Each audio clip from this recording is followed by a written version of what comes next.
Fala rapaziada, Matheus Cipriano aqui, sejam bem-vindos ao meu canal e a gente vai entender hoje como que uma nação que até os anos de 1960 ela tinha sua economia baseada apenas em pesca, exportação de produtos de madeira e também comércio internacional com frete marítimo, conseguiu se tornar uma das nações mais ricas do mundo, ultrapassando até os Estados Unidos em questão de PIB per capita. E eu tô falando aqui, é claro, da Noruega, que é muito conhecida por ser um país socialista, mas será que de fato é um país socialista, já que a gente consegue enxergar uma grande presença da iniciativa privada no país? Ou será que foi um país liberal que teve ali algumas medidas protecionistas em relação à Noruega? Então a gente já vê alguns pontos que indicam que a Noruega é um caso muito específico, a gente não pode falar que foi um país socialista ou um país liberal, porque alternou entre poderes ao longo de toda a sua história. E é claro que para entender isso a gente precisa voltar no passado. Quando a gente vai estudar investimentos e economias, a gente precisa voltar muito tempo no passado para conseguir entender o que foi acontecendo com aquela nação ao longo do tempo. Estudar investimentos e economia é um estudo de história. Então a gente vai voltar lá para o início dos anos de 1800 ou do século XIX, né? Basicamente no final das guerras napoleônicas. Nos anos de 1800, a Noruega não era uma nação independente, ela ficava sob a administração da Dinamarca. Porém, existe um grande interesse da Suécia em ter aquele território da Noruega para eles, né? Então, conforme as guerras napoleônicas elas foram se desenrolando, foram se desenvolvendo, a Inglaterra entrou como aliada da Suécia e a Dinamarca entrou como aliada da França, né? Porém, o Napoleão ele perdeu uma batalha em 1814 e como consequência da derrota do Napoleão, da França e também da Dinamarca, ela precisou assinar o Tratado de Kiel, que foi um tratado onde o perdedor, no caso a Dinamarca, ela precisaria entregar a nação da Noruega para a Suécia em troca de outras nações. Basicamente foi uma troca. A Dinamarca falou: pega aqui a Noruega e me dá esses territórios aí. Porém, claro que a Dinamarca ela não queria entregar o território da Noruega, afinal de contas, era uma nação que já estava crescendo a um ritmo interessante. E mesmo após esse tratado ser assinado, o que aconteceu foi que o rei da Dinamarca entrou ali numa conversinha com o príncipe da Dinamarca e falou: ó, volta lá para a Noruega e tenta reassumir o poder da nação, né? Mas para isso você vai precisar de apoio local, obviamente. E existia na Noruega duas linhas de pensamento diferentes, né? Umas que apoiavam uma completa independência da Noruega em relação a qualquer outra nação, e outra que era mais simpatizante com a Dinamarca, porém não era tão simpatizante quanto as políticas centralizadoras da Dinamarca. E aí eles falaram: olha, se você quiser voltar, a gente apoia vocês, mas a gente quer uma certa independência da Dinamarca, né? E aí, basicamente, esse acordo ele foi selado com a população da Noruega e o príncipe da Dinamarca torna-se então o rei da Noruega e cria uma monarquia constitucional, que basicamente é a presença de um rei, de um chefe de estado, ao mesmo tempo da existência de um parlamento. E esse é um ponto muito importante, por isso eu precisei voltar muito no passado para a gente conseguir entender como que esse movimento, como que a existência dessa monarquia constitucional vai ser importante um século depois para a independência da Noruega. E é claro que a Suécia, vendo tudo isso, ela ficou prostituta da vida, ela declarou guerra contra a Dinamarca e Noruega e no final da conta ela ganhou, né? Porém os noruegueses eles não queriam entregar a independência que eles tinham acabado de conquistar e falou: beleza, a gente aceita vocês aqui da Suécia, a gente aceita você como rei também da Noruega, porém a gente quer a nossa independência, a gente quer manter essa monarquia constitucional. E eles falam: beleza, aceitamos isso. Por conta disso a gente pôde ver durante o século XIX uma estabilidade muito grande na Noruega, um crescimento populacional também como consequência dessa estabilidade. A população cresceu em 100 anos 154% e isso gerou uma crise de imigração de noruegueses para a América do Norte, né? Porque tinha muita gente na Noruega. Porém, essas guerras napoleônicas elas foram bem prejudiciais para a economia da Noruega, porque primeiro que a Marinha Britânica foi lá e falou: beleza, vocês não podem mais exportar porcaria nenhuma, porque a Noruega já tinha alguns navios para realizar comércio internacional, e a Inglaterra falou: não, agora vocês não podem, a gente vai tomar esses barcos de vocês, a gente vai bloquear isso daqui. E foi isso que aconteceu, né? Isso gerou uma crise muito grande, né? As pessoas passaram fome na Noruega, e após as guerras napoleônicas terminarem, gerou uma grande mudança na sociedade da Noruega, né? Porque agora você não deve mais satisfação para a Dinamarca, você está sob a administração da Suécia. É uma mudança. E aí a burguesia também foi abolida e os grandes negócios que eram muito concentrados, eles foram quebrados em negócios menores, então você poderia, sei lá, ter uma serraria, ter qualquer outra coisa. Então foram sendo construídas várias pequenas indústrias depois que as guerras napoleônicas terminaram. E agora também tem uma nova política, né? A gente tem um rei, mas também a gente precisa formar um parlamento. E a princípio, os fazendeiros, os agricultores, eles não estavam muito ligados com a política. Então eles elegeram ao longo de vários anos os próprios servidores públicos como parlamentares do país. E de forma meio curiosa, eles eram considerados liberais. E aí a gente começa a ver as peculiaridades em relação à Noruega, né? Pô, como assim a gente tem administradores públicos que são considerados liberais? Mas de fato eles eram liberais para a época, né? Porque um dos objetivos principais eram restabelecer o valor da moeda da Noruega, porque foi muito desvalorizada por conta das guerras napoleônicas, né? Foi financiada basicamente por conta de impressão de cédulas bancárias, e também os parlamentares eles meio que aboliram o sistema de guildas, então começou a ser profissionalizado a coisa, né? Deixou de ser ali artesãos independentes e começou a criar uma certa indústria, e uma coisa que não tem nada a ver com os liberais, que é aumento de imposto, né? Mas foi necessário para conseguir devolver o valor da moeda e também resolver toda a questão que foi ocasionada por conta das guerras. Porém, um pouco mais tarde teve uma demanda muito forte para a redução dessas taxas, né? E a gente começa a ver mudanças muito importantes nas sociedades. Por quê? Porque, como eu falei para vocês, a princípio, os agricultores não estavam nem aí com a administração, com o parlamento, então eles elegiam os próprios servidores públicos, né? Com o passar do tempo, algumas pessoas começaram a perceber que eles precisariam se interessar por política e decidiram formar políticos. Então, se você é um agricultor que é relevante dentro da sociedade, você entende um pouco de negócios, você poderia se interessar por política, mas você não tinha o conhecimento. Você iria ser formado, você iria ser educado em relação à política. E foi isso que começou a acontecer.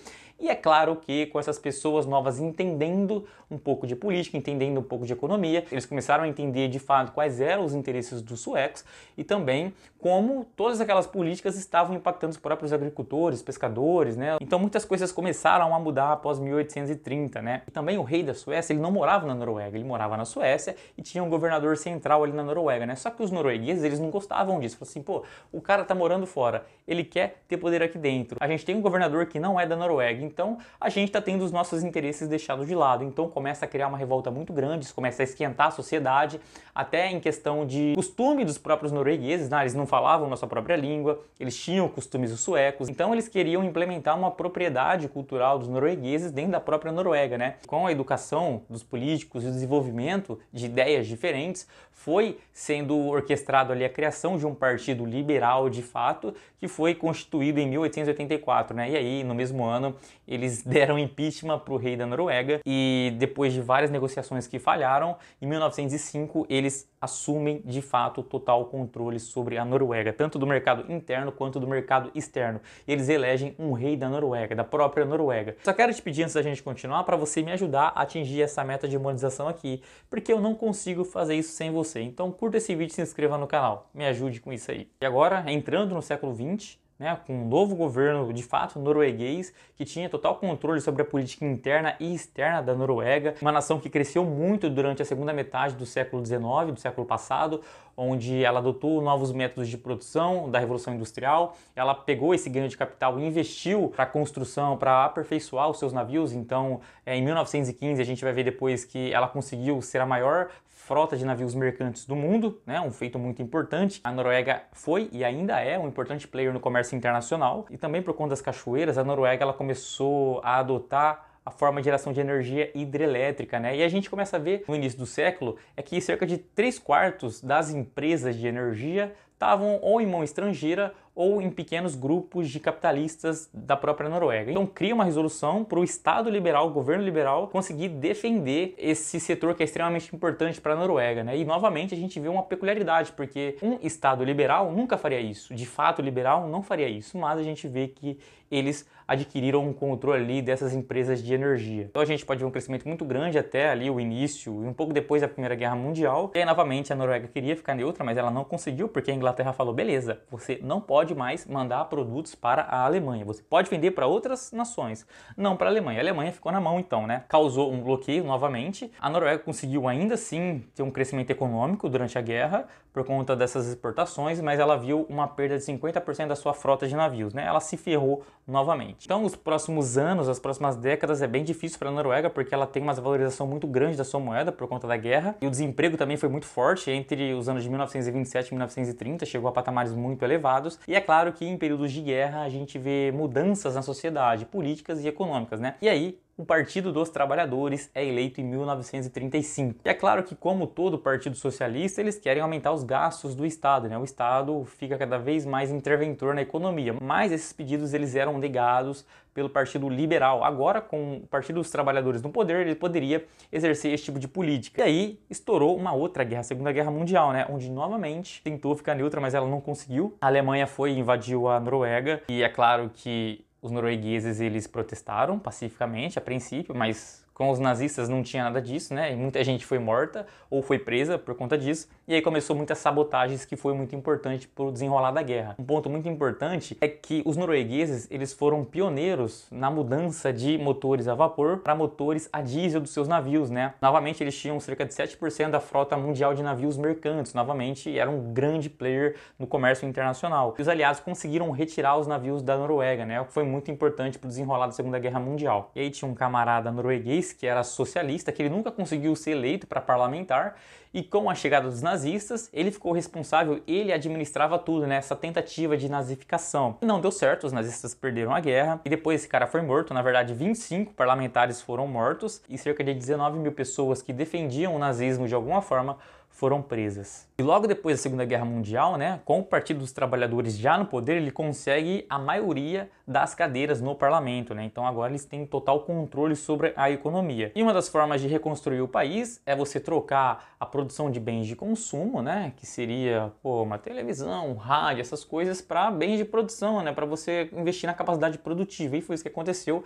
A economia se recuperou muito rapidamente e ela atingiu o pleno emprego até os anos de 1990. Então foi uma recuperação muito rápida. Como a gente pode ver nessa imagem aqui, o PIB per capita da Noruega, ele cresce muito durante a Primeira Guerra Mundial, também durante a Grande Depressão e também durante a Segunda Guerra Mundial, né? Após a Segunda Guerra Mundial, o PIB per capita da Noruega começa a crescer rapidamente e a nação vai se tornando cada vez mais rica de forma muito rápida. E aí a gente chega no que a gente conhece hoje da Noruega, né? Foi ali por volta dos anos de 1960 que a economia do país deu uma guinada surreal. Até os anos de 1960, a economia da Noruega ela era baseada em poucas coisas. Por exemplo, a pesca, né? E os derivados dos peixes, produtos enlatados, por exemplo, a madeira e também seus derivados, e o comércio internacional, que ela era bem forte também. E é importante destacar que a gente tem um governo liberal desde 1884 até 1935, né? Depois de 1935, o Partido dos Trabalhadores, que é mais socialista, ele entra no poder e fica ali numa alternância de poder ao longo das próximas décadas. E aí, no esforço para encontrar recursos naturais, começa uma busca, né? O governo, ele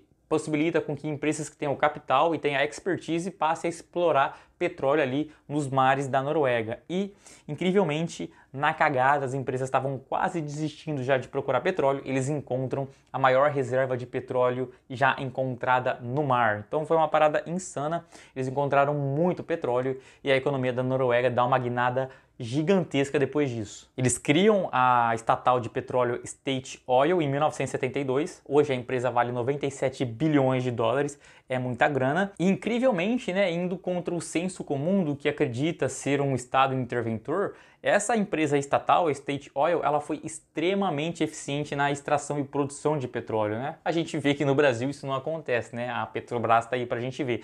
Só que na Noruega a gente vê que o governo de lá, os políticos, eles têm uma cabeça muito diferente. A empresa ela foi uma das mais eficientes do mundo e a Noruega ela conseguiu se tornar um dos maiores produtores per capita de petróleo. Então a eficiência da empresa foi sinistra. Só que desde o começo, os políticos eles meio que se preocupavam com a maldição dos recursos naturais. O que seria isso? Pô, se um país ele descobre grandes reservas de gás natural, como aconteceu com a Holanda ou como aconteceu mais recentemente com a Venezuela, o país ele vai focar na produção, né? Ele vai se tornar expert na produção de petróleo, por exemplo. Porém, a princípio isso vai gerar um bom resultado econômico para o país, porém depois isso pode gerar vários efeitos negativos, né? E a Noruega tinha isso em mente. Eles também tinham em mente que o petróleo um dia iria acabar, né? Eles falaram, pô, a gente precisa ser eficiente, a gente precisa investir bem esse recurso que está está entrando do petróleo, porque, afinal de contas, isso não vai durar para sempre. E uma visão que ficou muito fortalecida durante a década de 70 e 80 por conta da crise do embargo do petróleo, mais uma crise aí causada pela União Soviética e Estados Unidos, e a volatilidade do preço do barril de petróleo impactou também a economia da Noruega, e ela foi percebendo que ela precisaria tornar a economia do país cada vez mais independente de petróleo. E aí então é criado o famoso Fundo de Pensão Global da Noruega, né, o fundo soberano do país, onde todas as receitas de petróleo seriam depositadas nesse fundo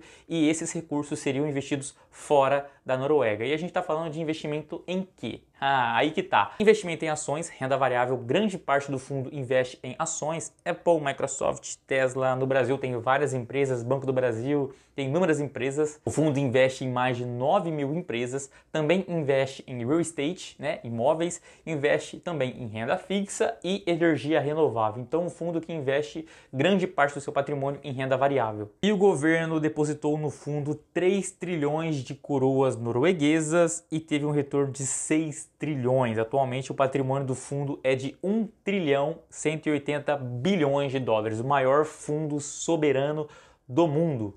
Analisar isso em relação à população, que é de apenas 5 milhões de habitantes, é a mesma coisa que cada habitante ter na sua conta depositado nesse fundo de pensão pouco menos de 220 mil dólares cada um. Então é muita grana. Esse fundo de pensão ele é utilizado pelo governo da seguinte forma: primeiro, para garantir uma boa qualidade de vida para a população atual, para essa geração que existe hoje e também para a geração futura, né? Quando o petróleo deixar de existir, deixar de ser um grande motor para a economia da Noruega. O governo ele pode retirar cerca de 3% do patrimônio do fundo por ano, né? Esses 3% é medido de qual forma? A gente tem a taxa de retorno nominal que o fundo gera no mercado, né? A rentabilidade que ele tem, e aí tem a inflação. É subtraída essa diferença e na média deu 3%. Então, por ano, o governo pode retirar 3% do patrimônio do fundo. Isso equivale a mais ou menos 20% do orçamento do governo. E essa é uma forma muito inteligente de utilizar os recursos. Por quê? Porque o governo ele não precisa emitir muita dívida para conseguir se financiar. Afinal de contas, 20% do orçamento apenas com rendimentos do fundo é insano.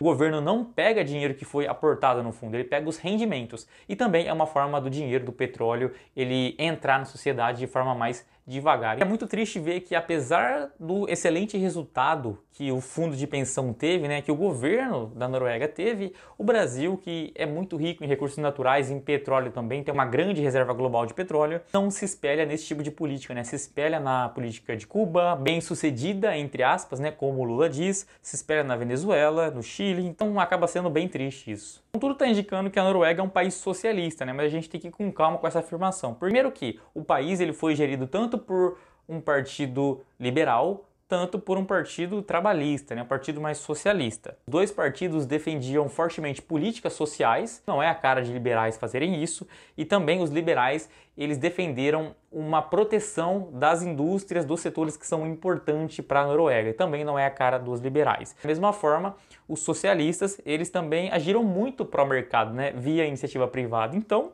a gente vê que é um modelo muito diferenciado, a gente não pode afirmar que a Noruega é socialista. O país também é o primeiro no ranking de políticas sociais, como a gente pode ver nessa imagem, conseguiu atingir um nível de satisfação da sociedade através dos seus investimentos muito grande. O país tem cerca de 77 empresas estatais, é mais do que isso, mas esses foram os dados que eu encontrei. O Estado também emprega cerca de 31% da força de trabalho do país, é muita coisa, 31%, cara. E também o país é o 14º no ranking de liberdade econômica. Então é muito fácil você importar, é muito fácil você exportar, abrir um negócio, é muito fácil fazer tudo isso na Noruega. E em questão de taxas, como que é? Será que é um país que tem taxas elevadas? Diz a boca miúda que tem, mas vamos ver se de fato tem. As taxas corporativas são 22% na Noruega versus 21,3% na União Europeia. Imposto de renda, 38,2% na Noruega versus 37,85% na União Europeia. Seguro social, 22%, menor do que o seguro social do Reino Unido e da Alemanha. E também o país ele é líder desde muitos anos, desde 1998 ele permanece na liderança, às vezes caindo um pouquinho, depois volta para a liderança, o índice de IDH, Índice de Desenvolvimento Humano, né? E os noruegueses são considerados a nação mais feliz do mundo, né? E aí aí aquela velha falácia de que dinheiro não traz felicidade é uma completa bobagem, né? Porque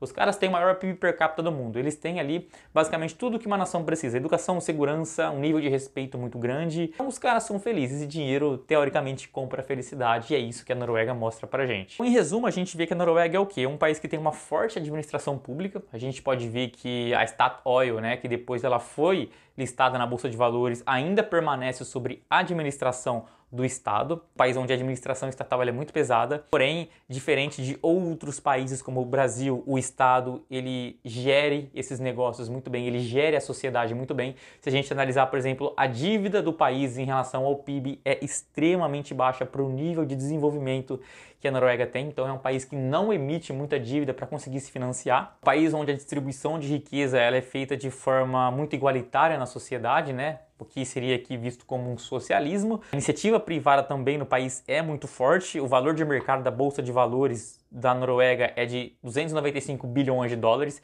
muito maior do que o mercado brasileiro. E é claro que eu vou pedir novamente para você me ajudar com essa meta de monetização aqui. Curta esse vídeo e se inscreva no canal. Eu sou Matheus Cipriano, muito obrigado por ter assistido esse vídeo até aqui. Tamo junto, valeu e até mais.